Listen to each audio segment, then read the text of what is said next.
Hey beautiful people, hey you guys, what is up? Welcome back to my YouTube channel. My name is Lazasha. If you're seeing my face for the first time, welcome. One of the things that I noticed in Germany is that in summer, anything that can be done outside in the sun is done outside in the sun. That means swimming, going for walks, taking bike rides, and everything is done in the sun. So I said, hey, let me go out also in the sun in the summer and do a video for you guys. Okay, before also I start, can I just talk about the confidence level that you need to be able to do a video in a park? Because not only do you have to find like the perfect spot to do a video, you also have to like pretend like everybody around you does not exist. And that's like another level of confidence right there. But anyways, let's get started, y'all. Forgive this shedding right here. This is the back basket to my bicycle. I'm using the back of my bicycle as my tripod. Like I said, I didn't bring my tripod with me. What's important is what I'm saying, okay? So in today's video, I'm just sharing with you lovely people the requirements for you to be able to do a freiwilliges soziales Jahr or a I always forget that word. Freiwillige Dienst. There we go.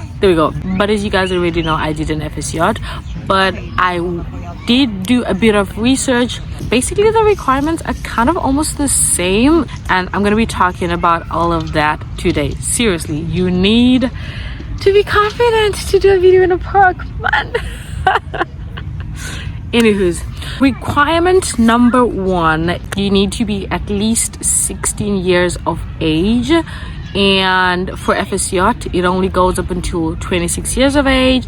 But if you are over 27 years old, then you can be still eligible for the BFD.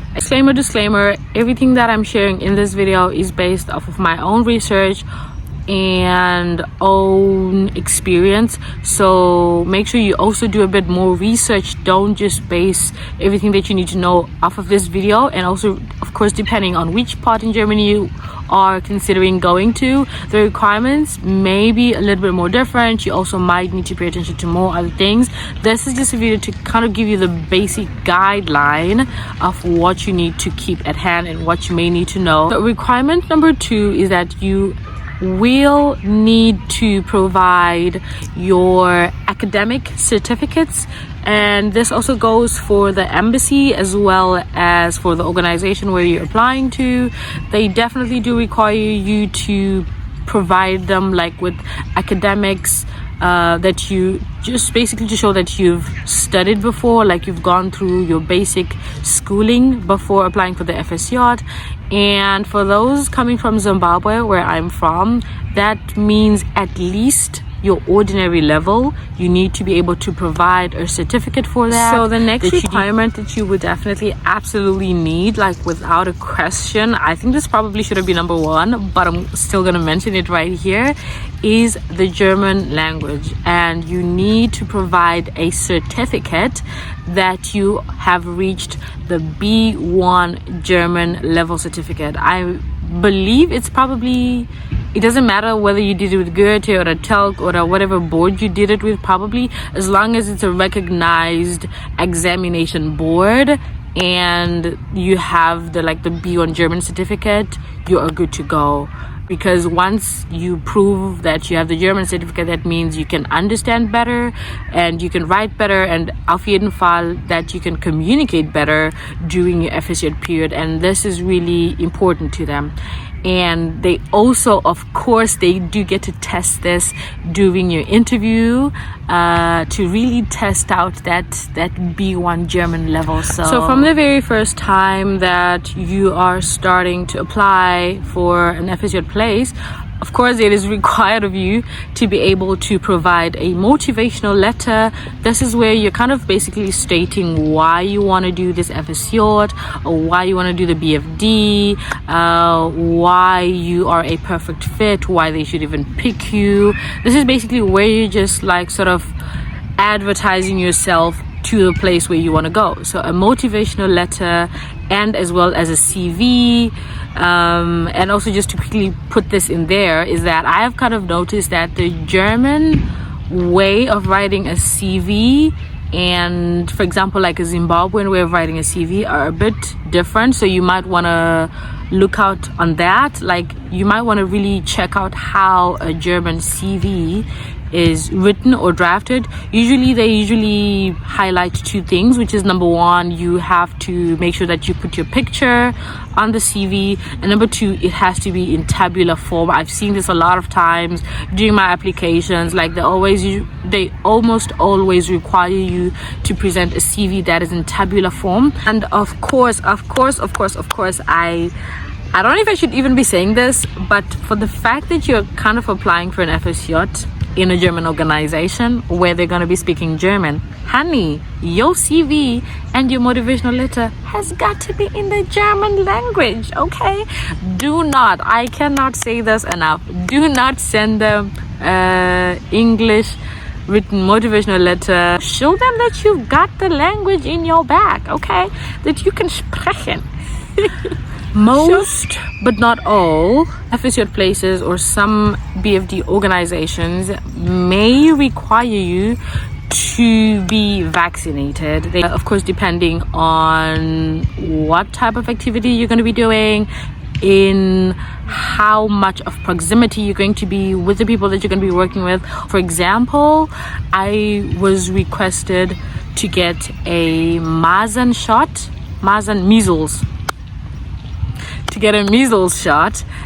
before doing my FSJ in a hospital. You may be requested to get like Masern shots, to get like Windpochen, chickenpox. I remember watching the video to Marianne Wengi when she was doing these videos and she was forgetting the words in English and they're coming in German, and I used to be like, oh my gosh, when I get to her level, and now I feel like it's so me. Now, but of course, if you have gotten the shots before, you do not need to get revaccinated. All you need to do is to make sure that the documents are sent from home and you provide them with the documents. In some cases, some of the vaccinations that you get given when you're still a kid, they may need to be renewed after like 10 years or something like that. You may be requested to be vaccinated, also to receive a vaccine. Was? Yeah, okay, hepatitis B, exactly. But of course, I do have friends that I asked before making this video, and they did inform me on the different types of vaccines that they were requested to have. And these were people that needed to be working in kindergartens, in daycare centers, in Altenheims, like working with old people, with the Behinderung people, like people that are disabled and all these. So it's really different. Another thing is that you will be requested to provide a police clearance. I remember I also had to provide this one also in the German embassy when I was coming to Germany, but also sometimes you may be requested to provide this by the organization where you're going to. This was also, the next one is not a requirement, but I'm thinking, let me just mention it as well, because I remember when I was trying to apply for my FSJ, I also thought about this thing. So just in case you're wondering, at least it's not a requirement to the best of my knowledge. Like I said at the start of this video, make sure you do your own research. Most of the times, for somebody who's looking to do an FSJ or a BFD, you will not be required to do the whole Anerkennung,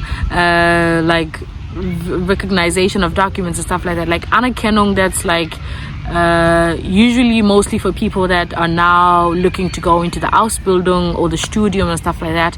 And for those that do not know, Anerkennung, it's like you're taking, for example, let me just use Zimbabwe, yeah? You're taking your O-level, your school leaving certificate, yeah, or the last certificate that you have from school. You're taking that certificate and you're giving it to the German education system, and so that they can equivalate what your education level is, like on which level you come into equivalence with them. I don't know if that makes sense. Like that's anerkennung. Translation of documents, this is whereby you're taking your again, I'm going to use this one, your school leaving certificate in whichever language it is, and you're just translating that to the German language.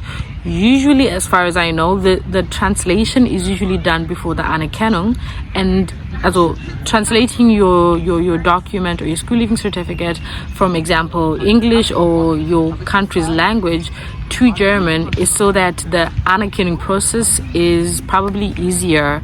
But as far as I know, the Anerkennung or the document translating process was never a requirement for me, which brings me to my last point, which is that if you're applying, of course, from outside of Germany, is that you may need to have, you definitely, unbedingt, absolutely will need to have a passport. So make sure that your passport is valid. I remember mine, they requested, for example, if you're planning to do an FSJ is usually 1 year. So that means that your visa needs to be at least 3 months longer after the duration of the visa that you're applying for. So that means, for example, if you're applying for an FSJ which is 1 year, that means your visa has to be like 1 year, 3 months longer valid. Of course, you need a contract. You're not gonna get no visa with no contract, okay? Like, just stop playing with yourself. And as for the intakes, as far as I know, during the time that I was trying to also apply for an FSJ, I noticed that there are mostly 4 major intakes. You've got the April intake, then you've got the June intake, and September, and at the very latest, October. And of course, you can still be able to get in between these times. Of course, depending on the organization, if they still have more places and stuff like that, and if you meet the criteria and 1, 2, 3 stuff like that. But you basically have more higher chances applying for these due dates, for these 4 main window frames. The major ones are mostly April, and other organizations only take in September. Anyways, you guys, that is it for this video. I hope you got something. From this video. Make sure to like this video, guys. Give this video a thumbs up. like the video, and let me know what you guys think in the comment section down below. Bye.